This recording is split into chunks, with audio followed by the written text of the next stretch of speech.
Innal hamdalillah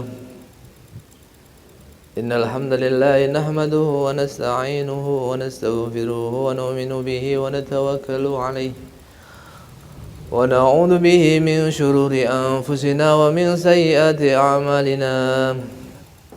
Man yahdihillahu fala mudilla lahu wa man yudlil fala hadiya lahu. Ashhadu an la ilaha illallah wa asyhadu anna sayyidana wa maulana Muhammadan abduhu wa rasuluhu la nabiyya ba'dah. Wa qala Allah ta'ala fi kitabihil karim, innal ladzina qalu rabbuna Allah tsumma istaqamu tatanazzalu 'alaihimul malaikatu alla takhafu wa la tahzanu wabshiru bil jannati allati kuntum tu'adun. Wa qala Nabi sallallahu alaihi wasallam, yaumun fi sabilillah khairu min alfi yaumin fi ma siwa. Wa qala aidan, man salaka tariqan yaltamisu fihi ilman sahhalallahu lahu tariqan ilal jannah. Wa qala aidan, man yuridillahu bihi khairan yufaqihu fid din, atau kama qala habibuna Muhammad sallallahu alaihi wasallam. Hadirin hadirat yang dimuliakan Allah Subhanahu wa taala. Alhamdulillah, kita bersyukur kepada Allah Subhanahu wa taala. Pada pagi yang penuh barokah ini Allah Subhanahu wa taala memberikan kita rahmat, hidayah, inayah, taufik, sehingga kita bisa berkumpul di dalam suatu majlis yang mulia, yaitu majlis membicarakan tentang perkara agama, yang mana Allah Subhanahu wa taala akan membangga-banggakan orang yang duduk di majelis ilmu agama, akan memberikan sakinah, ketenangan jiwa. Allah Subhanahu wa taala akan mencucuri rahmatnya, dan Allah Subhanahu wa taala akan mengumumkan di akhir majlis nanti, kumu maghfur lakum qad butilat sayyi'atukum hasanat. Berdiri kalian orang-orang yang duduk di majlis ilmu agama, duduk di majlis iman, duduk di majlis pembicaraan ilmu agama, qad butilat sayyi'atukum hasanat, telah diampuni dosa-dosa kalian dan telah diganti keburukan-keburukan kalian dengan kebaikan-kebaikan. Kita bersyukur kepada Allah Subhanahu wa taala, kita dimudahkan oleh Allah Subhanahu wa taala menggunakan nikmat Allah, anugerah Allah untuk taat kepada Allah, yang mana masih banyak saudara muslim kita yang menggunakan anugerah Allah, nikmat Allah untuk bermaksiat kepada Allah. Di pertemuan kita yang sesaat ini, maka kita harus syukuri. Kita tidak tahu amalan mana yang diterima oleh Allah Subhanahu wa taala. Banyak kejadian-kejadian ulama-ulama dahulu, mereka hanya membuat suatu amalan-amalan yang kecil saja, maka dengan amalan yang kecil itu mereka diampuni dosanya oleh Allah Subhanahu wa taala. Suatu ketika ada seorang Imam Ahmad bertemu dengan seorang penyair, pemimpin penyair namanya Farozdak. Nah, di dalam suatu majelis ada seorang yang meninggal keluarganya. Kemudian Imam Ahmad, pemimpin ulama pada waktu itu, diundang. Kemudian ada pemimpin penyair, namanya Farozdak. Nah, kalau sekarang itu pemimpin penyanyi, penyanyi dangdut. Orang yang mungkin latar belakangnya kurang bagus. Maka Farozdak berkata kepada Imam Ahmad, "Wahai Imam Ahmad, gimana nih tuan rumah? Masa di dalam suatu majlis mengundang orang yang paling baik, kemudian mengundang orang seperti saya, orang yang paling buruk?" Maka Imam Ahmad berkata, "Oh, kamu jangan berpikir seperti itu. Kamu lihat itu mayat itu, jenazah itu.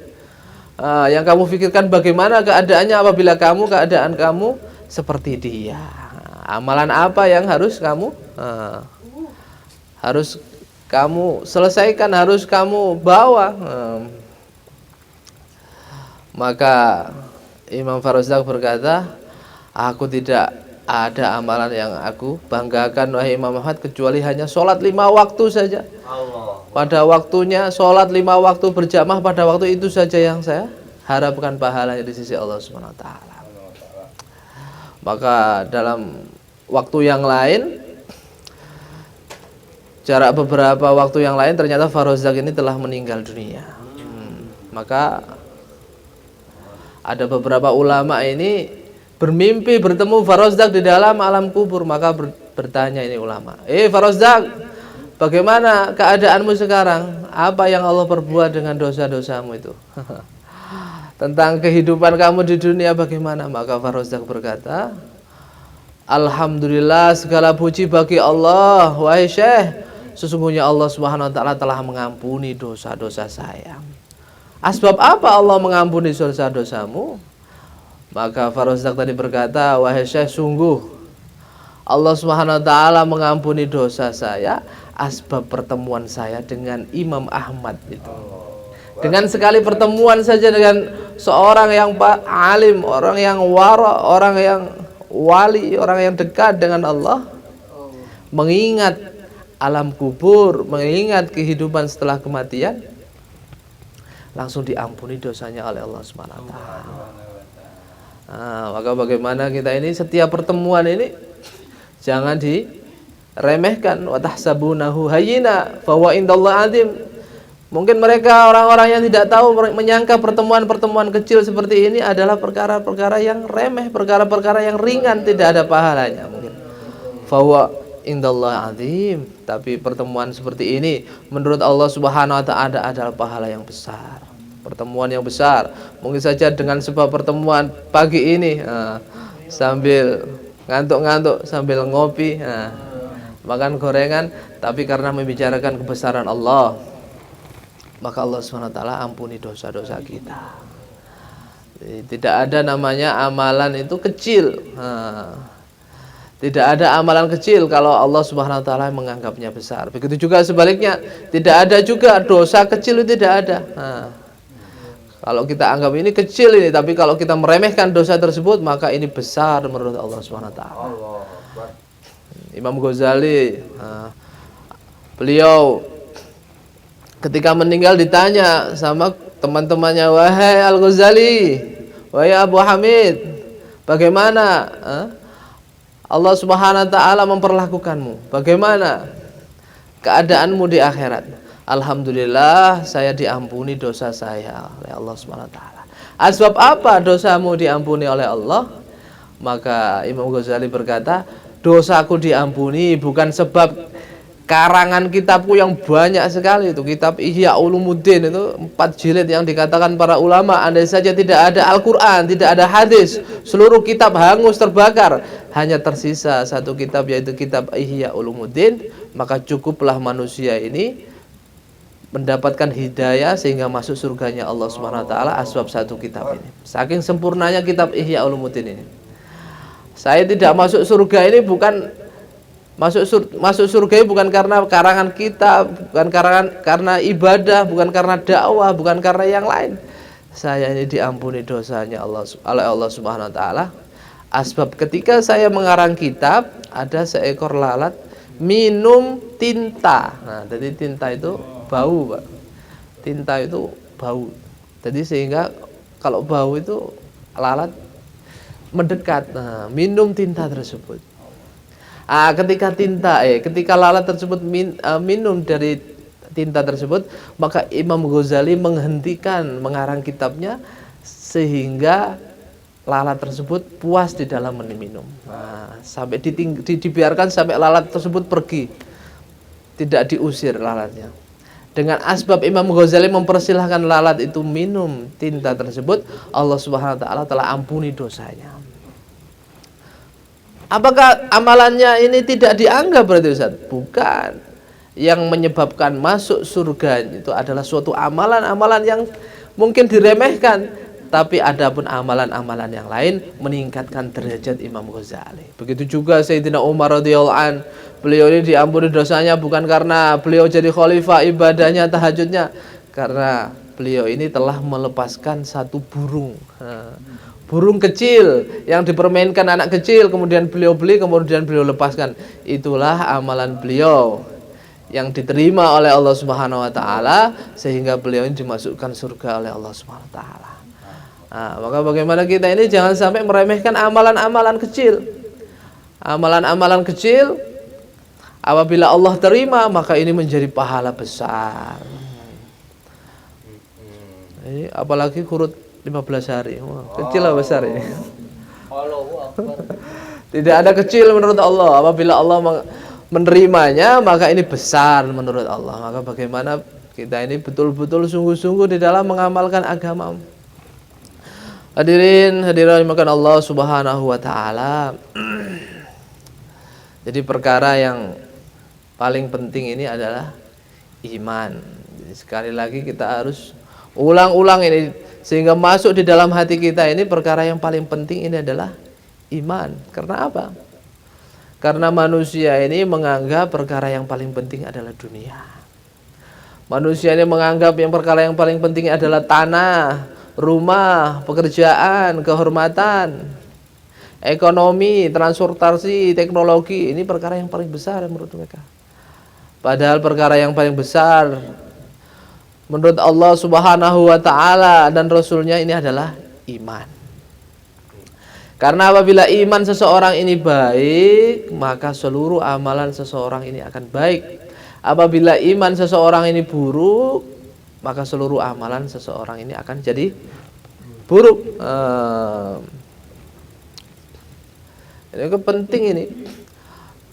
Dakwah ini Imam Maulana Ilyas beliau berkata, saya membuat usaha ini tidak ada namanya, tidak ada nama, nggak ada nama jamaah tabligh, jamaah kompor, jamaah jenggot, jamaah apa lagi, jamaah khurus, nggak ada namanya Pak. Ini jamaah apa? Nggak ada namanya Pak. Andai saja ada nama, maka saya akan membuat nama Muharrikul Iman, jamaah yang menggerakkan iman, meningkatkan iman. Jadi kenapa jamaah ini dibentuk? Ini jamaah ini ingin meningkatkan iman seluruh umat manusia. Jadi hasilnya kalau semisal ditarik ulur seluruh kejadian kerusakan-kerusakan di muka bumi ini bukan asbab gempa, tsunami, lempengan laut yang bergeser apalagi itu. Bukan, karena iman yang lemah. Adanya peperangan dunia, perang dunia 1, dunia 2, dunia 3, Masya Allah nggak habis-habis. Bukan karena apa-apa, ini karena iman. Karena iman yang lemah. Adanya perpecahan, pertikaian di mana-mana. Ini dakwah kok bisa pecah, padahal orang-orang soleh ini kok bisa pecah. Loh, ini karena iman lemah. Semuanya butuh hidayah, semuanya butuh hidayah. Yang baru keluar 3 hari butuh hidayah, yang baru 40 hari butuh hidayah, yang sudah 4 bulan butuh hidayah, yang 4 bulan setiap tahun butuh hidayah, yang surau faisalat di markas, yang di semuanya butuh hidayah. Karena iman ini bertingkat-tingkat. Kalau imannya para sahabat ini naik turun, tapi banyak naiknya. Kalau imannya Rasulullah naik terus. Kalau imannya para malaikat lurus, nggak naik, nggak turun. Iman kita ini masuk keluar, hilang, ada, besok ada, sekarang hilang. Kadang ada, kadang enggak.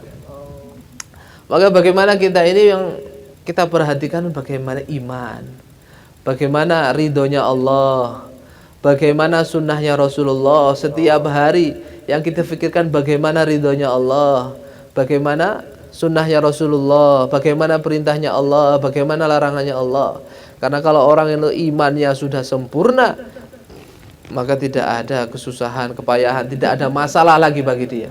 Rasulullah menerangkan tentang azab kubur, mungkar nakir, yang dikatakan kalau dia datang itu menyerupai orang yang besar sekali, taringnya itu Masya Allah, keluar api dari mulutnya, dari matanya, kukunya Masya Allah. Kalau orang itu dipukul pakai kukunya, tenggelam 70 dhira, Masya Allah. Maka Sayyidina Umar bertanya, ya Rasulullah, apakah ketika waktu itu waktu ketika saya dikubur, apakah iman saya sama seperti yang ada di muka bumi ini sebelum saya meninggal? Iya, iman kamu di dalam alam kubur sama ketika kamu sekarang ini. Maka Sayyidina Umar berkata, kalau begitu saya tidak takut dengan mungkar nakir. Masya Allah. Kalau iman saya seperti ini, maka saya tidak akan takut dengan mungkar nakir, kata beliau. Kenapa begitu? Iya, ngapain takut? Dia juga makhluknya Allah, saya makhluknya Allah. Gak takut saya, katanya. Maka diceritakan ketika Sayyidina Umar ditanya oleh mungkar nakir, man robbuka? Maka Sayyidina Umar berkata, Allah, wa man robbuka? Balik tanya, lalu Tuhanmu siapa? Kalau Tuhan saya Allah, lalu Tuhanmu siapa? Loh, kok balik tanya, katanya mungkar nakir. Mungkar nakir ini diperintah oleh Allah SWT untuk bertanya, tapi tidak diperintahkan untuk menjawab. Maka ketika ditanya dia bingung, jawab apa saya? Saya diperintahkan untuk tanya, kok malah ditanya? Man nabiyuka? Siapa nabimu? Nabi Muhammad Rasulullah. Wa man nabiyuka? Malah ditanya lagi. Pusing lagi mungkar nakir. Pusing langsung ke langit. Ya Allah, ini ada hambamu ini lucu sekali ini. Pusing saya. Ini kok tanya terus? Saya bingung. Saya ini diutus oleh Allah untuk tanya kepada kamu atau Allah mengutus kamu untuk tanya kepada saya? Saking pusingnya mungkar nakir berkata kepada Sayyidina Umar, Allah ini mengutus kamu untuk tanya kepada saya atau Allah mengutus saya untuk tanya kepada kamu? Kata Allah SWT, sudah tinggalkan saya ini hambaku yang terpilih, nggak usah ditanya, sudah selesai itu, nggak usah hisab, masuk surga tanpa hisab. Dirimkan Allah SWT. Maka iman ini penting hari-hari. Maka bagaimana ini kita ini selalu kita pikirkan bagaimana iman kita, bagaimana iman kita. Kalau iman kita ini baik, maka insya Allah seluruh ibadah-ibadah kita, seluruh amalan-amalan kita ini akan baik. Maka bagaimana? Kenapa kok Maulana Ilyas ini menyuruh kita ini untuk khurud fisabilillah, keluar 3 hari setiap bulan, 40 hari setiap tahun, 4 bulan seumur hidup, 4 bulan lagi seumur 4 bulan lagi. Jadi 4 bulan pertama itu bayar DP. Kalau 4 bulan seterusnya itu cicilan. Terus sampai kapan? Ya sampai mati. Kayaknya kok 4 bulan, katanya seumur hidup sekali, kok 4 bulan lagi? Itu kemarin mah DP, sekarang cicilan. Maka bagaimana? Agar apa? Agar iman kita ini stabil. Agar iman kita ini stabil. Ini agar iman kita ini stabil karena kita ini mempunyai musuh. Inna syaitana kana lakum aduwwum mubin. Sesungguhnya setan ini adalah musuh yang nyata. Dia ini adalah manusia, dia ini adalah makhluknya Allah Subhanahu wa taala yang sangat berpengalaman dari zaman Nabi Adam sampai sekarang. Dan Allah SWT berfirman, dia itu musuh yang nyata. Dia akan datang dari depan, dari belakang, dari kanan, dari kiri, dari atas, dari bawah, agar manusia tergelincir masuk nerakanya Allah Subhanahu wa taala. Maka bagaimana kita bisa selamat? Maka Allah berkata, manusia ini tidak bisa selamat dari setan, dari godaan setan, kecuali dengan pertolongan Allah. Asy-syaitanu ya'idukumul faqra wa ya'murukum bil fahsya. Setan ini menjanjikan kepada kalian ini fakir, ketidakpunyaan. Apa itu fakir? Ada 2, bukan hanya fakir uang, tapi fakir amal, fakir iman. Ya'idukumul faqra, menjanjikan kalian ini dengan kefakiran. Wa ya'murukum bil fahsya, dan mereka ini selalu menyuruh kita ini melakukan keburukan-keburukan.